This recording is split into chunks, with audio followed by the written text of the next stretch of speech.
This is the Bama Podcast with Marty Solomon. I'm his co-host, Brent Billings. Today I am with Reed Dent and Josh Bossé, again for the second week in a row, to discuss Psalm 23 this time. Indeed. Psalm 23. And this time, I'm in charge. I was just going to say, I really think you're with Josh Bossé and Reed Dent. It's the other way, Brent, because Josh is taking the helm on Psalm 23. Mm-hmm. It's a seniority thing. You came on the podcast first, Reed, and then L, and then Josh. So... Okay. Josh is the low man on the totem pole. There's nothing I can do about it. All right, that's fair. Wow. You're the high man. You're the high man in my book always, Josh. Don't let Brent say that to you. Well, thank you. I'll wear that with a smile on my face as a badge of honor. All I am is 40. That's all I am. Well, 40. Speaking of numbers, once again, we have a pretty short psalm on our hands. 6 verses.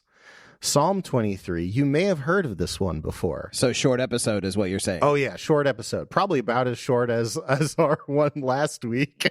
You're guaranteeing it. Yeah. We couldn't possibly stumble on anything too interesting. I mean, don't we already know what's in this psalm? We know what's here. What new treasures could be mined from this psalm? And actually, let's start there. What do all of you think of this psalm? Like, it's the psalm everyone knows. Like, it's in movies. It's penetrated popular culture.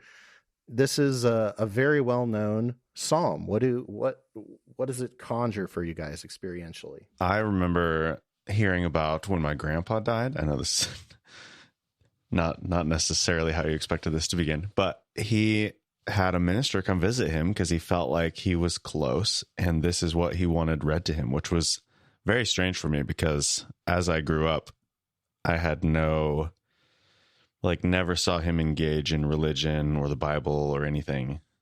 And so I was like, and sure, like, it is a popular psalm, but meaningful enough for him to make that a priority at the end of his life. Yeah. This is a great psalm for that occasion, I think. So my first thought is like, this is the precious moments psalm. But more seriously, I think of, I remember being in English classes, like in college, and we would have anthologies of poetry and different kinds of anthologies. And this showed up in one of those anthologies. And I think of it then as like, recognized, loved poetry. Like, it's not just a loved Bible verse or chapter, but it's something that's recognized as kind of like having an all-time place in the literature of the world. And I think for good reason. Like, it's very, very beautiful, and it is very memorizable. That's another memory that I have, is memorizing this with my kids, like when they were younger. And there's a lyrical kind of sing-songy quality to the way that, depending on the translation that you use.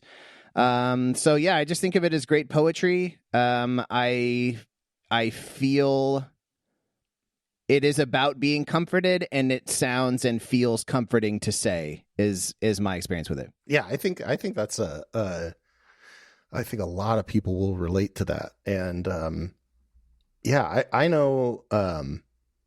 Like, I remember for me when I first heard like John Foreman's rendition of this, like that idea of being in the house of God forever, like that always really moved me. There is this deep sense of comfort, and it is really beautiful. It is a pillar of global literature, not just a piece of inspired text. Not that makes it higher or more valuable, but it is part of the context of how we arrive at Psalm 23. And, on Bema, we often, we've talked about the lullaby effect, and like you said, Reed, like, for a lot of people, like, this operates as poetry primarily, like, especially when it's got these familiar rhythms, and it has this very, like, palpable sense of place, of the images are just abundant and overflowing, and they really pull us along, pull us through it. And that's not a bad thing by any stretch. But for our purposes today, I would really like us to try and hear this with fresh ears. Oh, man, speaking of fresh ears, I went to the Wikipedia page because I was thinking like, this is the kind of thing where people want to depict it in art and have these visual ideas of what it is. And I was thinking I might find a few examples of that, which there are a couple. But what I'm actually seeing more so is just how many times this psalm has been adapted into song and not just like a literal, like putting music to the words of the psalm, but whatever. Yeah. Like, wow. Yeah. I imagine there's probably some fresh ear perspectives if we go back to some of these options. Yeah, definitely. That would be a really interesting project. That would be a cool companion to this episode. If the listeners out there want to do their own little project, is listen to a variety of how other people have interpreted this, that would be I'm sure it would render some really interesting insights. I'll put the link in the show notes. But how, Josh, are we going to hear it with fresh ears right now? Well, we're going to do two things. First of all, I'm going to have Brent read from the Robert Alter translation, both because Robert Alter's translation is great. I love it in general, but specifically because one of the pieces of his agenda is to maintain the literary qualities, and he's especially good with that, in my opinion, with the poetic books. His translation of Job is fantastic, and Psalms, same thing. So I think that his passion for keeping that artistic quality of the text vibrant is really apparent, and perhaps hearing some different words and hearing some different takes on how to make the meter line up in the way he understands Hebrew poetic verse in a very academic way as well. So it's, I think, very faithful. But the other thing I'm going to do is kind of like what we do when we normally want to do something fresh, is give ourselves a little space, a little break. So real quick, I'm going to have us do a short little meditation. Just sit with our breath, wherever you are. If you're sitting, be aware of how your weight is pressing down against the world around you, against the chair beneath you, the couch you're sitting on, the car seat you're driving in, the shoes you're standing on, the way you're walking. Just take a breath.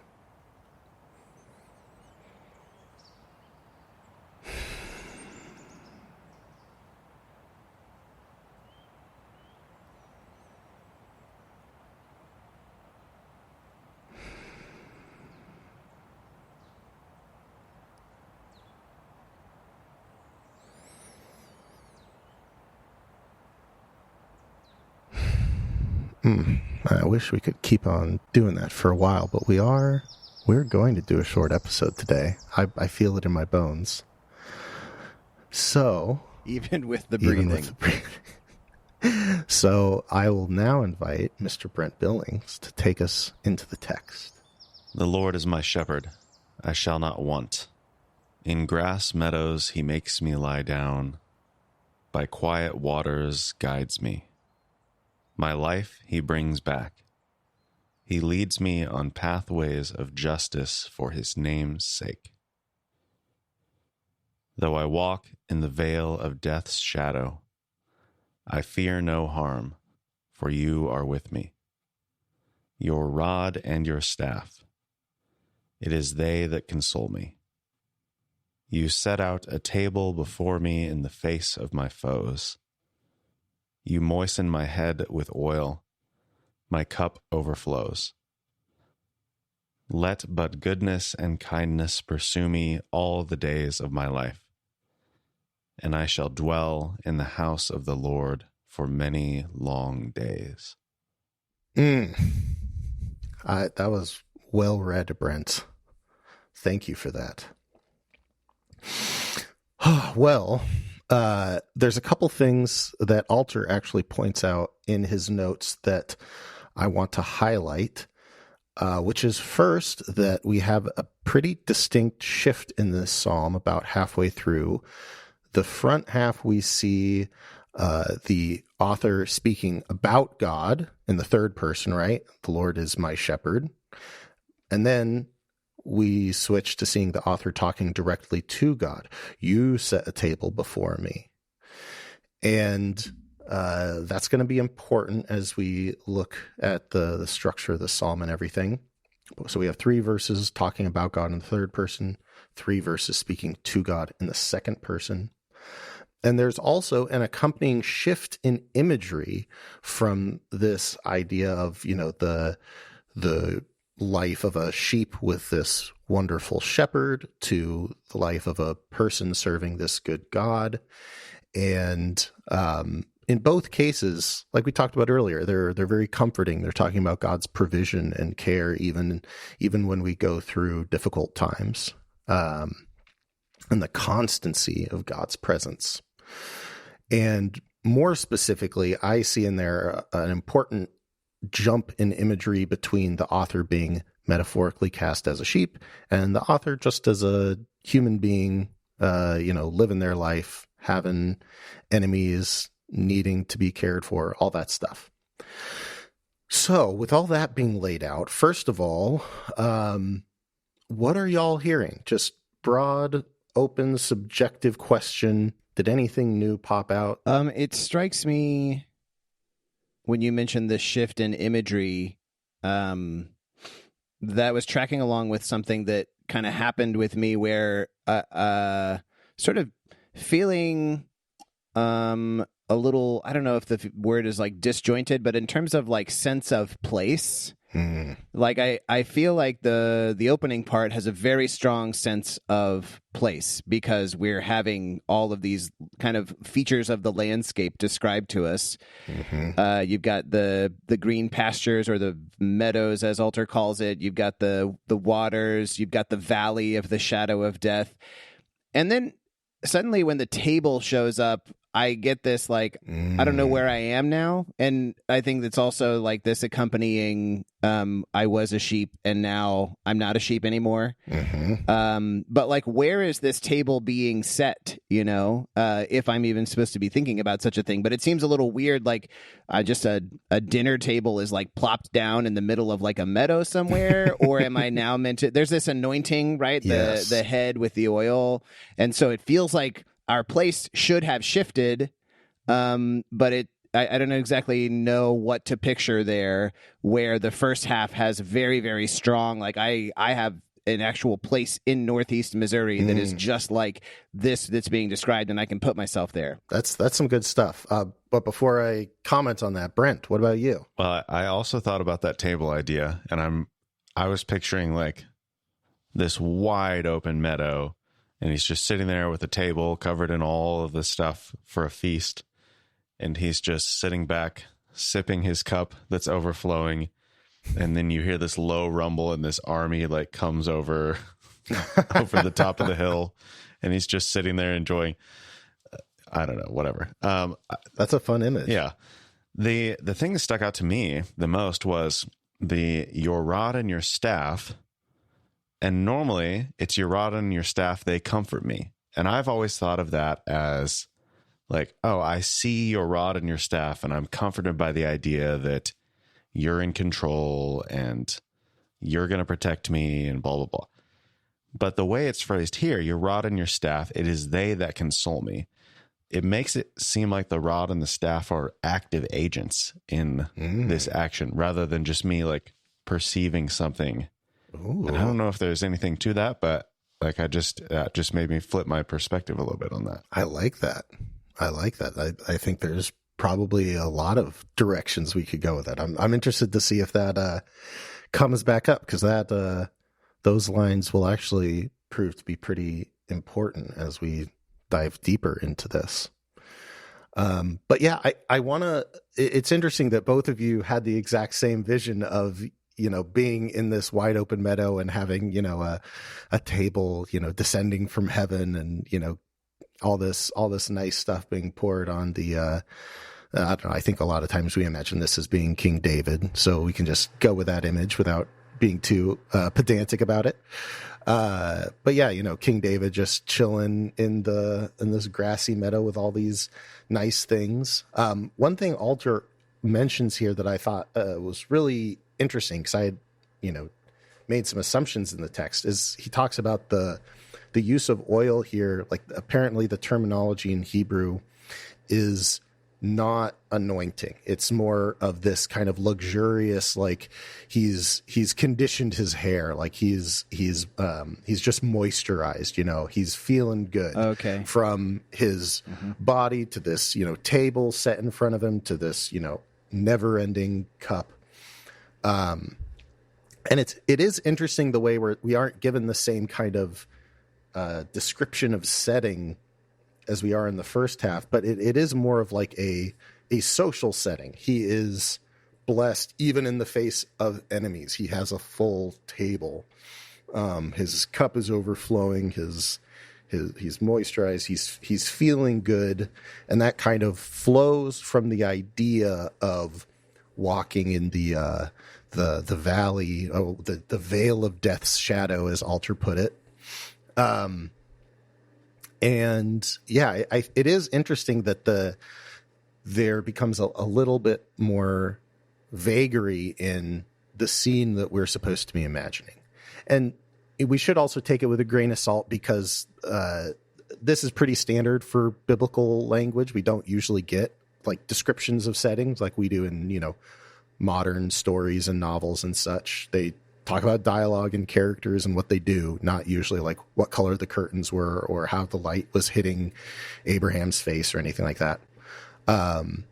So that's not entirely unusual, but it is interesting. And it looks like you were about to say something, Reed. What have you got? Well, are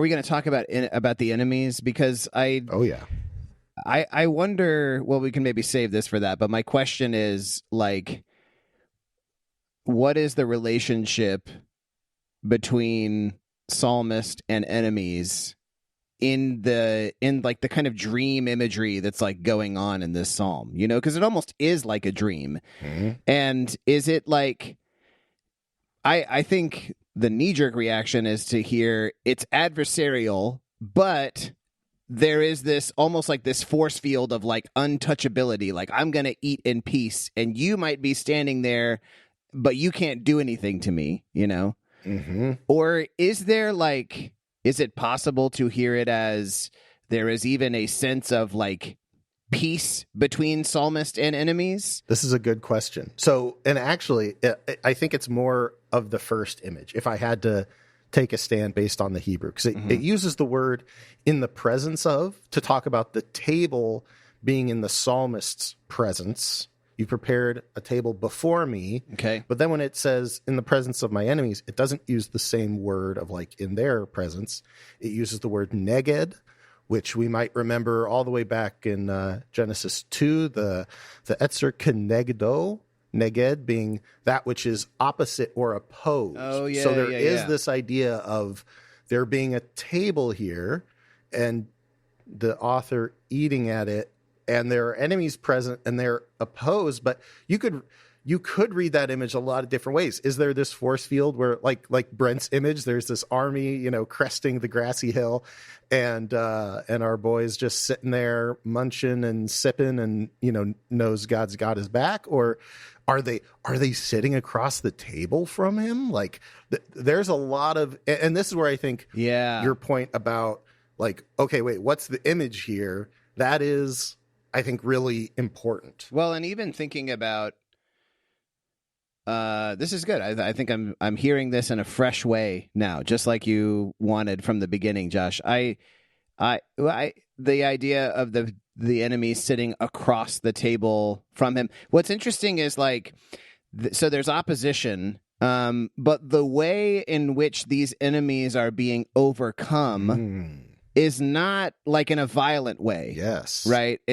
They're not being cast down by a sword or any other such thing. It is a meal, and the meal is like, here's our central like kind of combat strategy against these enemies is we're going to sit down and eat, and somehow we are protected in our eating, and that represents like an overthrow of the power of the enemy. And I just think that's a really fascinating way to think about. And of course, then my Christian brain starts thinking about like Eucharist and all of that kind of stuff. Yeah, no, that's I'm really glad your head's going in that direction. And in fact, I want to point out one other element that kind of vibes with that. And that's, I really like how Alter translated in verse 4. Instead of saying, I will fear no evil, he put, I will fear no harm. And this, I think, oh man, I could do a whole episode just on this, because a lot of times when we think of evil, we talk about it exclusively as a moral category, which the Bible definitely covers that. But there are a lot of cases where like the word for evil in Hebrew, I'm not going to get into a whole Hebrew lesson, but a lot of times it's used in ways that are clearly not moral. Like, to put it bluntly, it talks about God doing evil in that sense. And so it very clearly is not just a moral category, but it's more a category of something that does harm. And I think that goes along with it. Like there isn't this kind of triumphalism of like, you know, oh yeah, I don't fear these evildoers because God's going to judge them. He's like, you know, I'm not afraid of getting hurt. And now I'm at a table and my enemies are there. And you're right. It is a bit of a dreamlike image. Like, you know, oh, I'm back at high school and all my bullies are around me, but I'm okay with that for some reason. What's going on? I love that. Yeah. Really quick. I want to anchor us before we get too in the weeds, because we do have a time limit here, folks. We are doing a short episode, just to let you all know. If you say it enough, then Yeah. you'll start to believe it. Yes. Orientation, disorientation, new orientation. What are we hearing here? So, I mean, I definitely hear orientation in the beginning. The lying down in the pastures and the sitting beside the waters, that feels oriented. When you get to the valley of the shadow of death, and sorry, I do want to say, like, Alter is beyond me in every single way, but in the veil of death's shadow is not my favorite translation. That's fine. And I see his note there. I'm actually looking at it too on why he chose that, and that's fine. But I think the valley of the shadow of death is just such a beautiful stringing together of syllables. So I'm going to go with that one. It has a rhythm to it. Yeah. So when you get to the valley of the shadow of death and not fearing harm there, that feels like a little bit more, I guess, within those categories, kind of new orientation ish. There is a present danger, but I am not afraid of it. And then even like the what we've already talked about with the sort of victory over the enemies, and the presence, or the table there, and the anointing in the presence of the enemies also feels like a new orientation kind of thing. Like, yes, there is a present danger, but I'm not going to fear it. So I guess there's kind of a mixture here is what I'm hearing. Yeah, I concur. What about you, Brent? Do you have a thought on that? I think I see more new orientation, even in the first part, because it says, my life he brings back. That's true. He has this new, like, yes, he has this perspective that seems oriented, but it also seems like he's come out of some other experience. Right. He's been brought back to life. Mm-hmm. Yeah, Alter's note there says the image is of someone who has almost stopped breathing and is revived, brought back to life. So yeah, it's like and that tracks with then the idea of being in the valley of the shadow of death. Like you're on death's door, you're almost there, and then your life is restored to you. Absolutely. Yeah, I hear both of those things. Yeah, I think that the more we look into it, there's orientation in all of it. God's my shepherd. I'm living in that. But then there's also seems to be hints at a new orientation, and it seems to have kind of vaulted over the disorientation. Like, and I'm glad that I'm not crazy, because when I was looking at this, I was like, I don't see any disorientation at all. But I will say this, I think there is an element of disorientation, but it isn't in the psalmist's point of view. I think it's in our point of view when we I don't know, maybe there's something deeper going on here. I've hinted at this a little bit, but we you smell that, Brent? What could that be? No. You smell it? That's Marty's line, Josh. That is Marty's line. I've got to come up with my No, but I love you stealing it. No, take it for your own. No, I've come up with my own line. This is trademarked to Josh. Brent, it's time to huff this chiasm. We're just gonna we're gonna breathe in deep. But yes, there's a Wait, is this I mean, if that's what you want to put your trademark on, sure. I didn't think you were. Why not?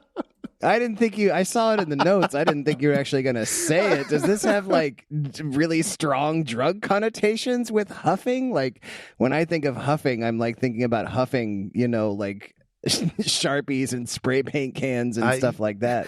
Am I crazy? Is huff just a word for smell? I mean, I think it has those connotations, but I would like to be intoxicated with God's spirit and the text. I think that's Wow. fine to say. Look at you.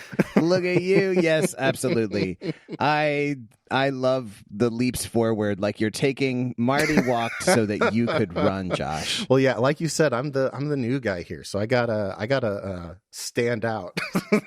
That's right. But no, there is a chiasm here. I kind of alluded to it earlier, where we have 3 verses that talk about God this way, 3 verses that talk to God this way, 3 verses of this image, 3 verses of that image.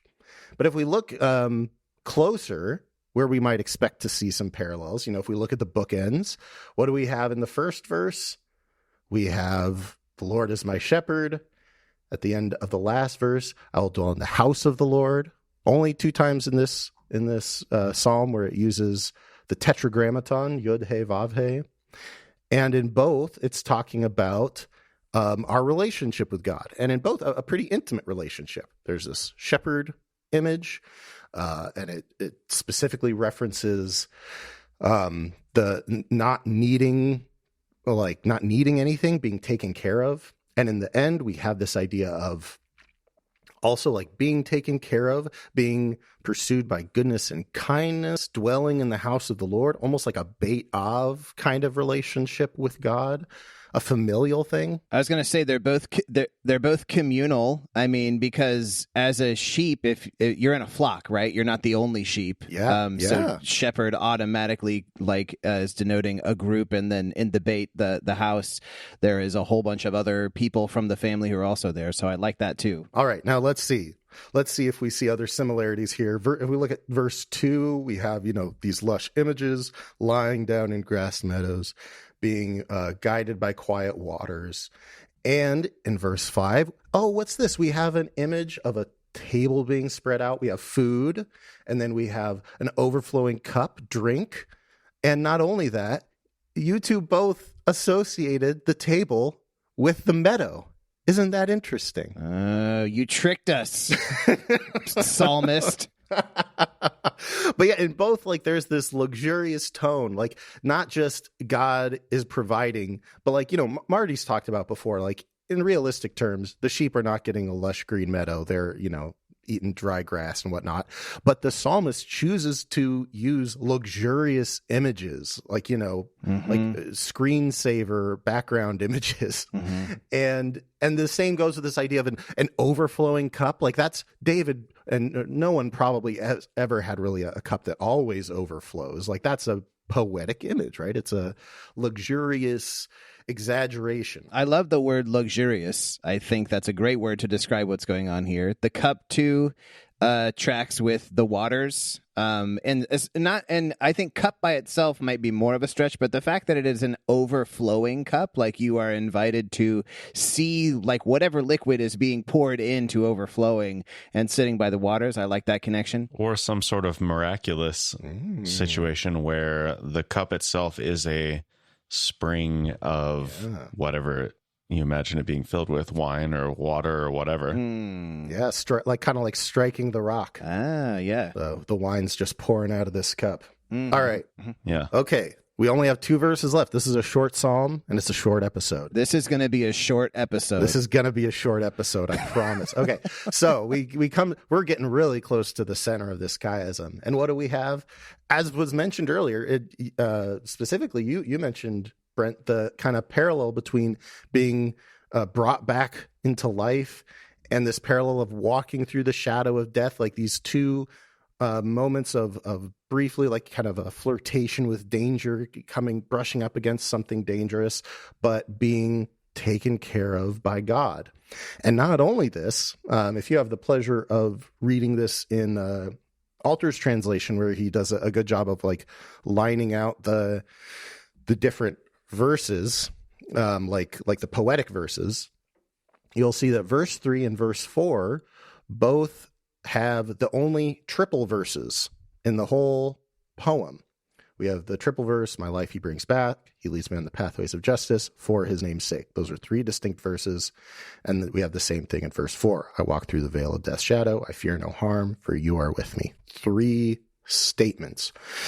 So there's a lot of parallels there. So there's this turning point between these two, and I think now we can see it quite clearly. But there's also a shift between these two, as is normal with a chiasm. One of them is that if you're looking at it, all the verses in the second half are much, much longer. In fact, they all have an extra doublet, a little 2-line verse at the end. So in verse 4, we have the 3-part line, the 3-part verse, and then a little 2 verse. And then verse 5, we have a double verse followed by another double verse. And then 6, double with a double. So in all those ways, it parallels, but there's an addition of something else. And it's really interesting. Now, the one thing that I want to bring in, and actually, Brent, you really set this up beautifully. So did you, Reed. So the question is, like, what's being buried here? What is hidden underneath this chiasm? We can see these parallels. Aren't they just saying the same thing?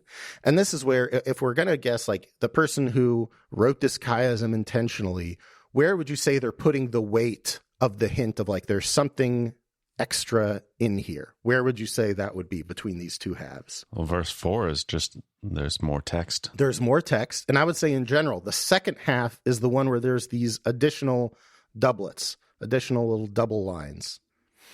So there's something that happens between the first half and the second half, something that transforms it right in the center there, that changes everything. And I think this is part of why we detected more of a new orientation in the second half than in the first half. Even though we can see evidence of both orientation and new orientation in both halves, something changes where the second half that becomes really apparent.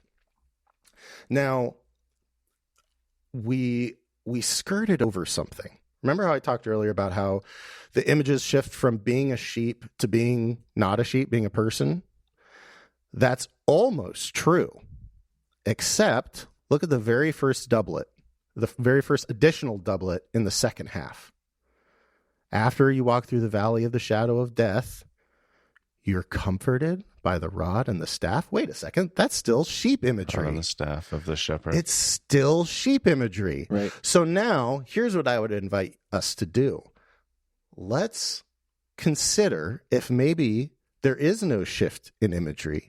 Maybe it's a sheep the whole way through. So now let's start from the outside in, from the bookmark or the bookend. So a sheep is dwelling in the house of the Lord for many long days. That's interesting. Are there any sheep in God's house?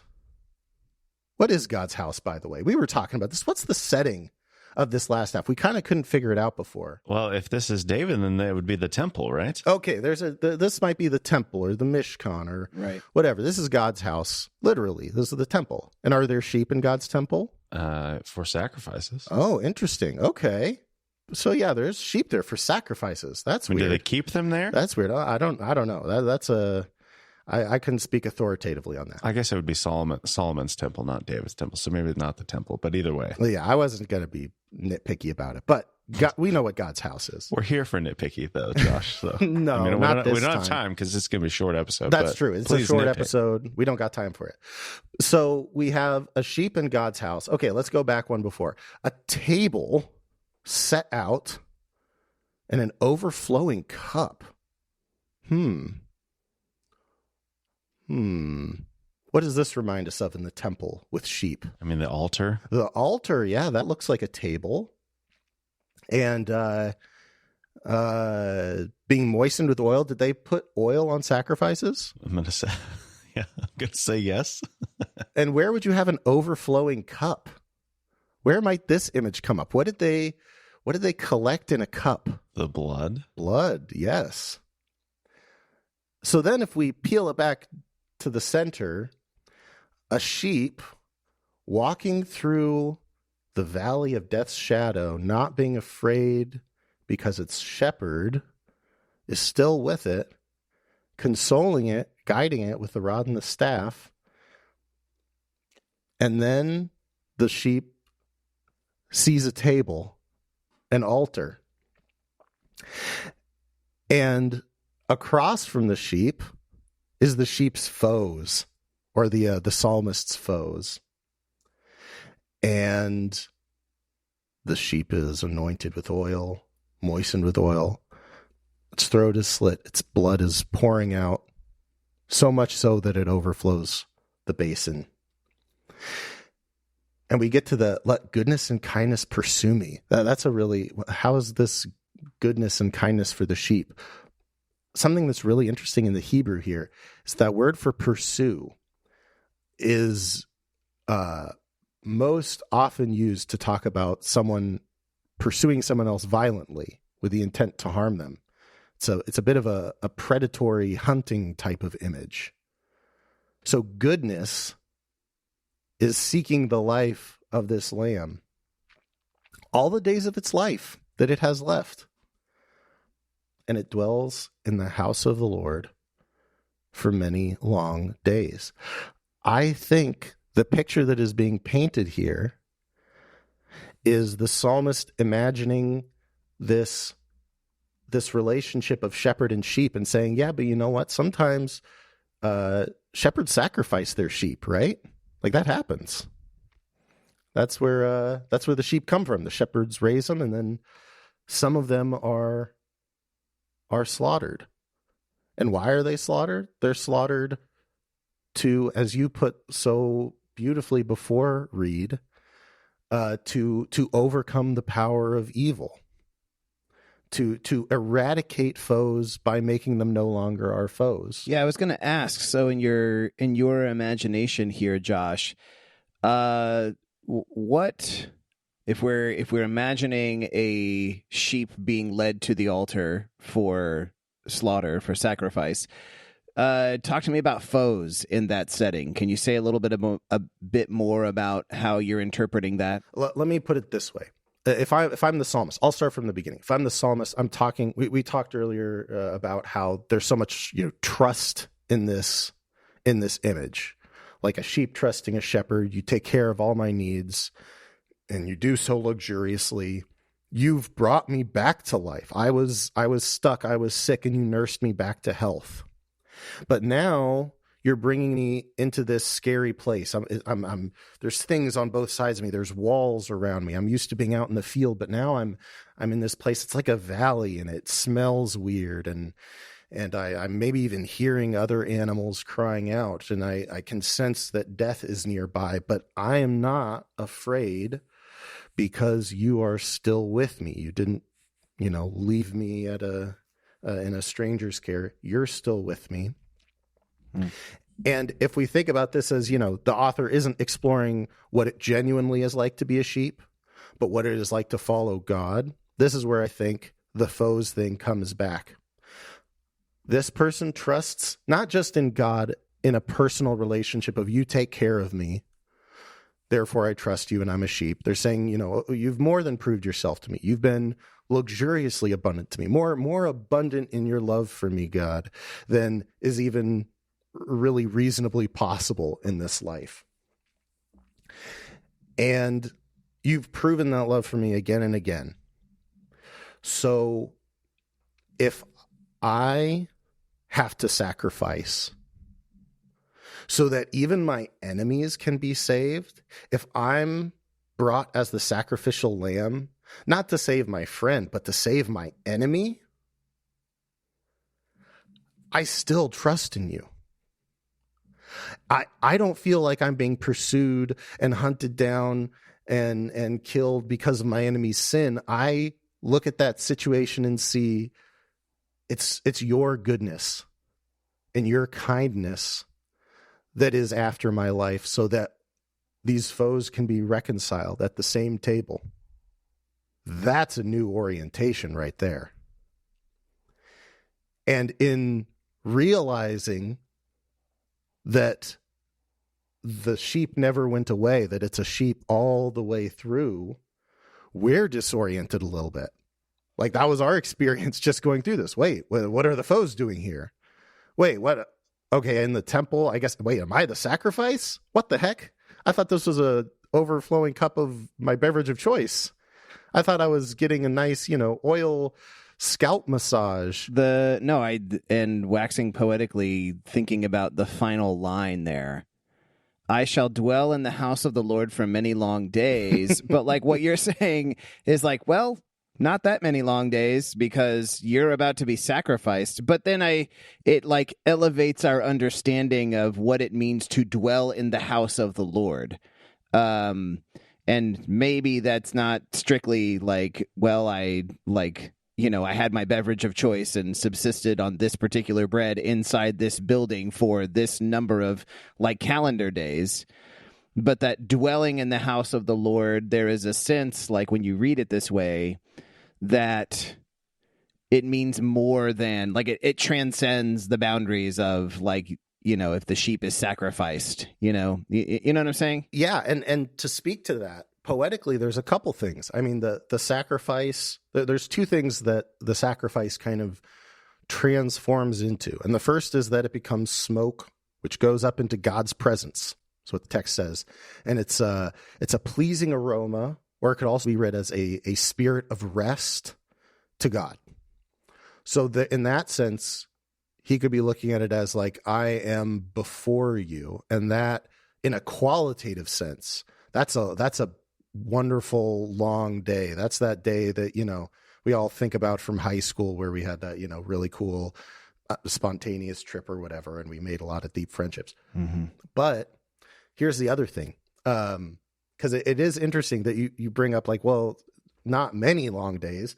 And it is interesting because in the Hebrew, it does say for lengthy days is like a literal translation, but it does use days plural, which you could say, well, Josh, that your reading doesn't work. This is all in your head. But here's the thing. In the Torah, when you bring an animal sacrifice that is for peace, you have to share it with other people, because you have to eat it all in one place. You can't take it home with you. You have to eat a whole animal. And, even a sheep isn't that big, but still, like, I mean, you couldn't eat all that in a sitting. Maybe not even your family. So what's happening in the courtyard is that there are feasts going on, and especially when I read Torah with a Jesus-y lens, I see God nudging people to say, hey, you came here to bring a peace offering because life is good for you and God's been good to you. And there's someone else here who brought a sacrifice that they can't eat because they're repenting. They're dealing with sin. They're going through a rough spot in life. You have extra food. They just got to smell meat cooking but don't have any food to eat. Mm-hmm. Why don't you two get together and have a feast and reconcile and build new bonds in this beautiful moment of worship and repentance and celebration? And I wonder if the psalmist is looking at that and saying, that's my life. My life is the feast that my life purchased, that my death purchased, rather. That is still the continuation of my life. And those are beautiful, long days of feasting and redemption. And that doesn't challenge this person's faith in God. And in fact, that's what I think is so incredible about this, is how seamless and how ephemeral this transition is. Like we talked about it at least at a couple points, we talked about it being dreamlike, the way it kind of just flows into like, oh wait, now we're here, now we're a human, and we're getting all these things, these beautiful images, this abundance, and that sense of palpable abundance is still there. But what if that abundance is coming at our cost? What if that abundance is sacrificial love? Again, not just for our friends, but for our enemies. Like, if we don't hear Jesus in that, if we don't hear loving your enemies, and look at this and say, what if we weren't just like willing to love our enemies, but we saw that as an extension of God's bounty to us, right? That our lives, even in moments of great sacrifice, personal sacrifice, what if our trust in God was so deep that we didn't experience any disruption in our relationship with God? We looked at that and saw, oh yeah, this is just a continuation of the fields. This is a continuation of the meadows and the brooks, and you nursing me back to health, leading me on those pathways of righteousness. And that's where when I go to the center,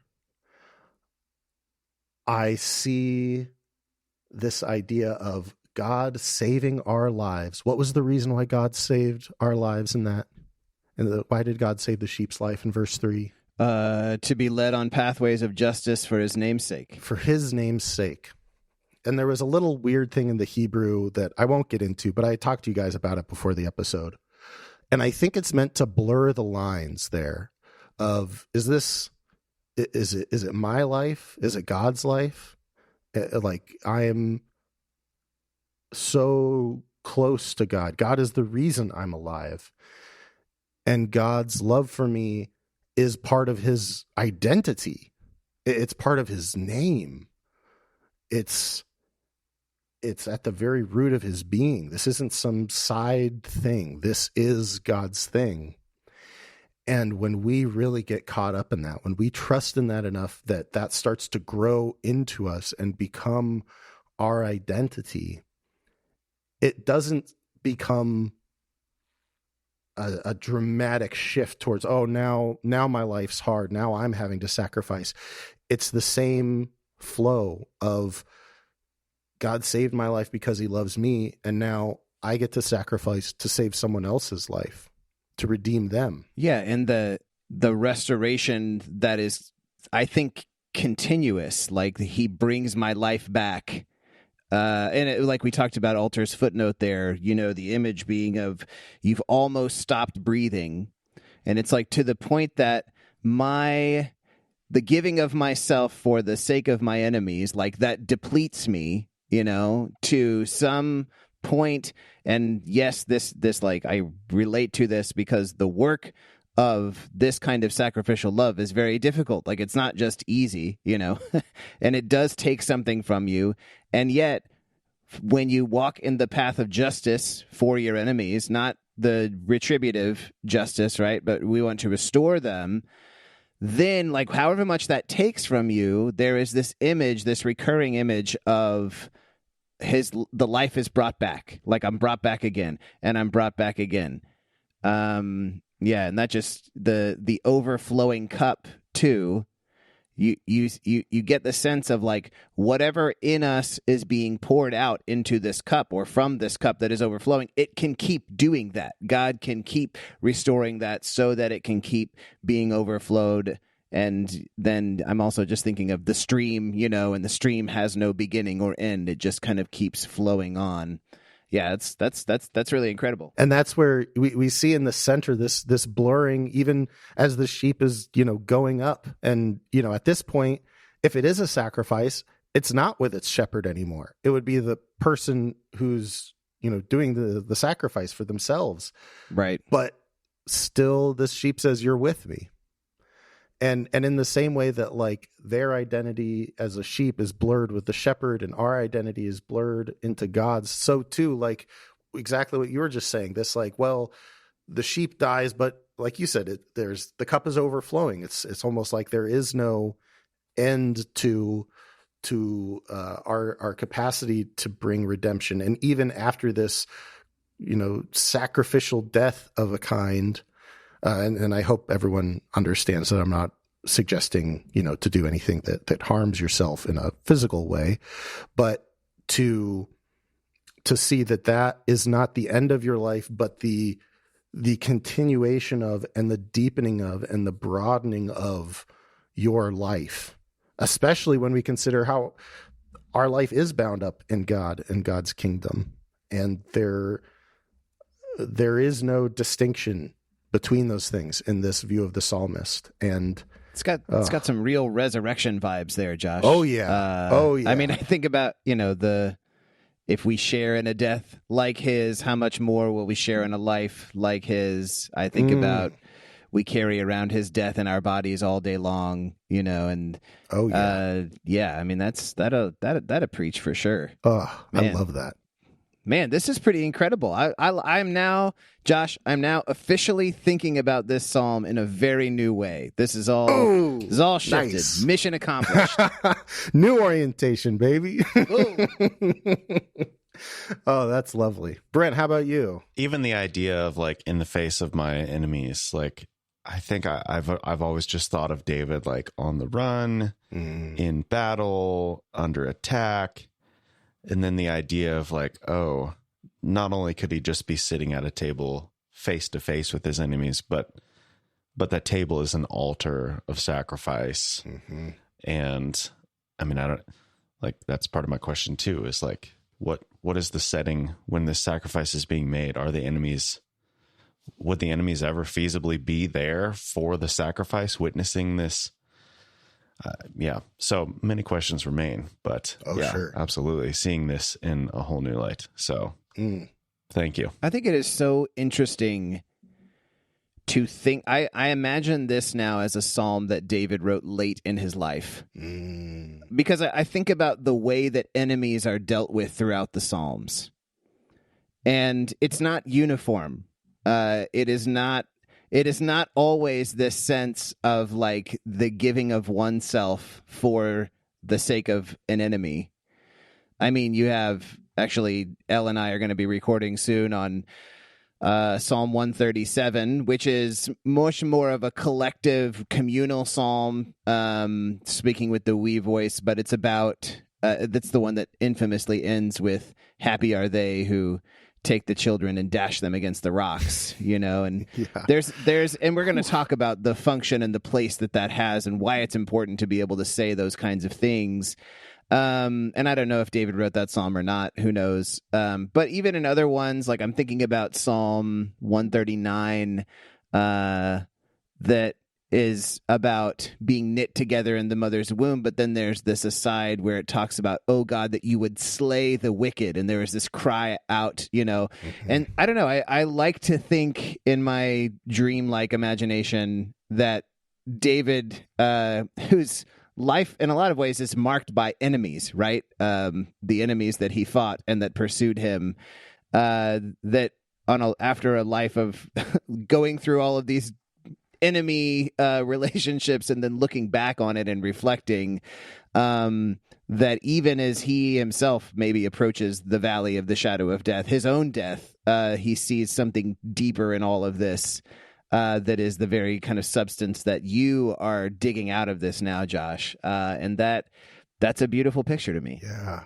Oh. And just that we can come in our own lives, like there is an arc of how we regard our enemies, and that is perfectly natural to want vengeance and all of that. And we see that in the Psalms, and there's a place for that. Mm-hmm. But then as we grow in the Spirit, as we grow in the compassion of Jesus, we start to think of those enemies differently. And we start to think of the way that they are overcome, not by sword, but by this meal or this sacrificial meal, and even the next final step, the sacrifice of my own self for them. And that's a challenging, but I think a really true thing.